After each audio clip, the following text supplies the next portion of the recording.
Hi guys! Panibagong adventure na naman tayo for today's video.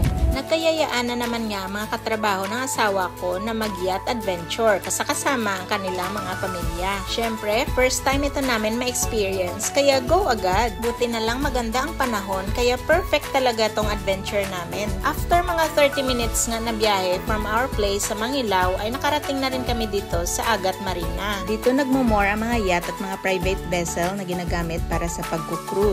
Super excited talaga kami kasi syempre first time kong makakasakay ng yacht at makikita na rin namin how the island looks like on the seaside view. Kasi ang nakikita lang namin usually ay ang view pag nasa road, pag nagro-road trip kami, gaya niyan. Or kahit sa Himpapawid, pag nag-landing at nag-take off ang eroplano. Todo pa talaga ako aura, nandyan na pala sa likod ko yung mga ibang kasamahan namin.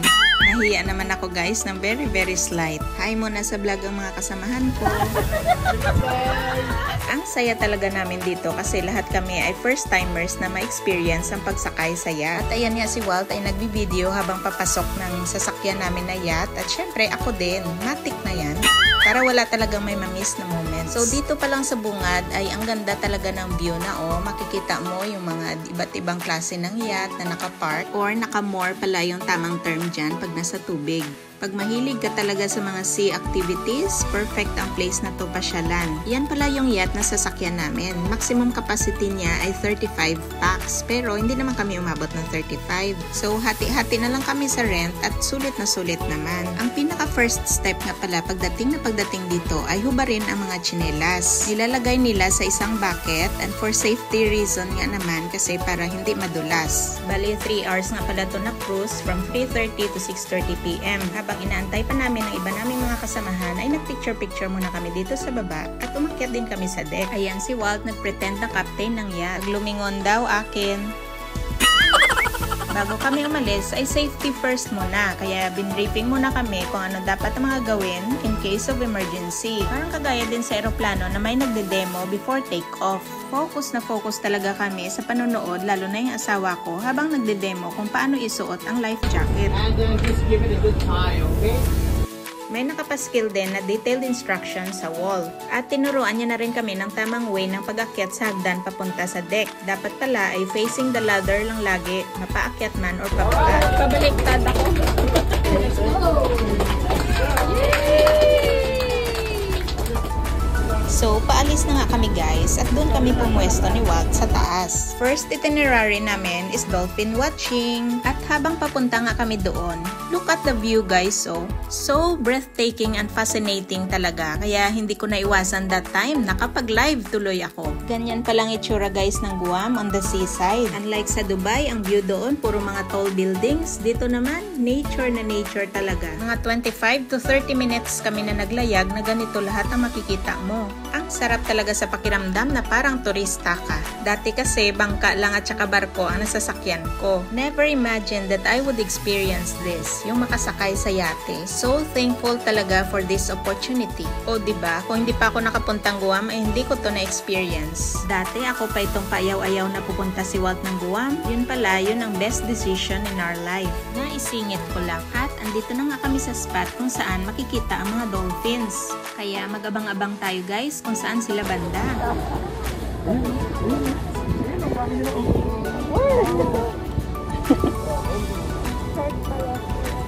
Right there, right there.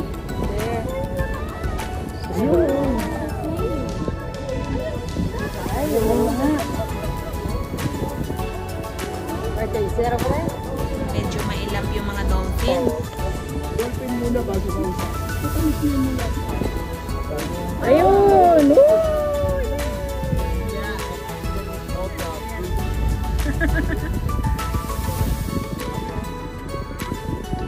May pantawag ba yan? Yay!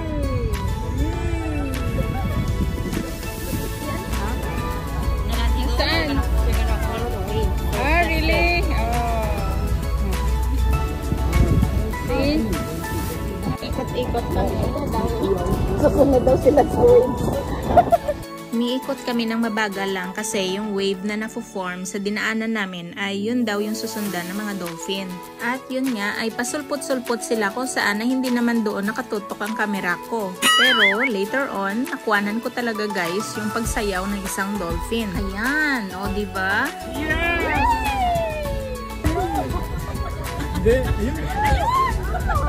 Legit talaga guys ang excitement pag nakakita ka ng dolphin dito. Kahit hindi man malapitan or kahit muso na lang ang makita mo ay nakakatuwa pa rin. Papunta naman kami sa aming next spot which is doon kami magsuswimming, snorkeling at magfishing. Medyo nagutom na nga kami pabalik kaya kumain muna kami. Ayan, Pinoy na Pinoy yung mga pagkain. May dinakdakan, lechon belly yata yan, tapos turon at saka biko. Ang daming dalang pagkain ng mga kasamahan namin. Pagka maya-maya lang ay nandito na kami sa swimming area. Ang linaw ng tubig at makikita mo sa ilalim. Akala mo lang mababaw pero lagpas tao pa rin yan. At nagsuot na nga kami ng mga pang snorkeling at kitang-kita ang mga colorful fishes sa baba. Hindi ko lang ma-video dahil yung camera ko ay bawal nang mabasa. Parang hindi din ako makatagal guys na magsuot ng pang snorkeling kasi parang hindi ako makahinga. So nag-swimming na lang kami at nag-decide nga na yung mga guys ay magda-dive sila. Kukuhanan ko sila ng video. Okay, sila yung mga participants. Okay.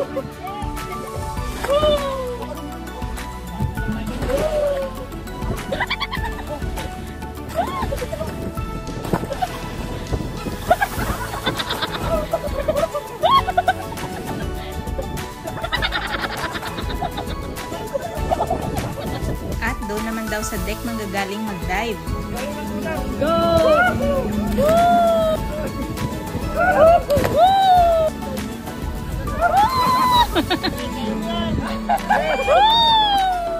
Yes!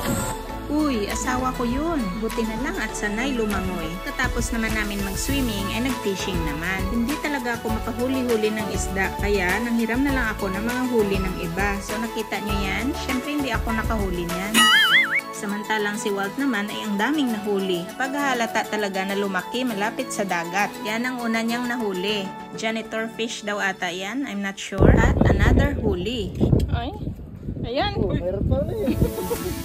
At yan na lahat ang mga nahuling isda. Oh, yung captain. At syempre, hindi dapat ma-miss ang napakagandang sunset.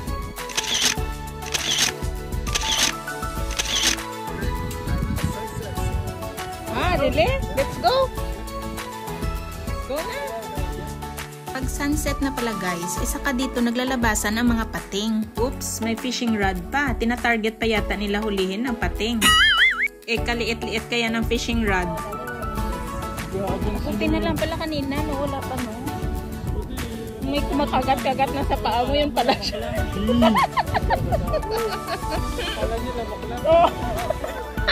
Inalim dagat na mo? Mas marami ako nakitang shark guys kaysa sa dolphin at malapitan pa talaga. Imagine kung nandyan na yan kanina habang nagsiswimming kami. Buti na nga lang at medyo maliliit pa sila. Kung hindi ay baka tinaob na ang yate namin sa dami nila. At habang kami ay pabalik na, gayahin daw muna namin yung sa Titanic. Kaso hindi kami marunong, kaya yan lang kinalabasan. Una, si Walt muna nakadipa, tapos ako na naman daw ang sa unahan at si Walt ang sa likod. Tapos didipa din ako, tumatakbo na yung yacht. Ayan, muntik na tuloy ako matumba. Finally, natapos na ang shooting. Sobrang nag-enjoy talaga kami sa adventure na to at sulit na sulit talaga. Thank you so much sa nag-organize nito na si Captain Ray.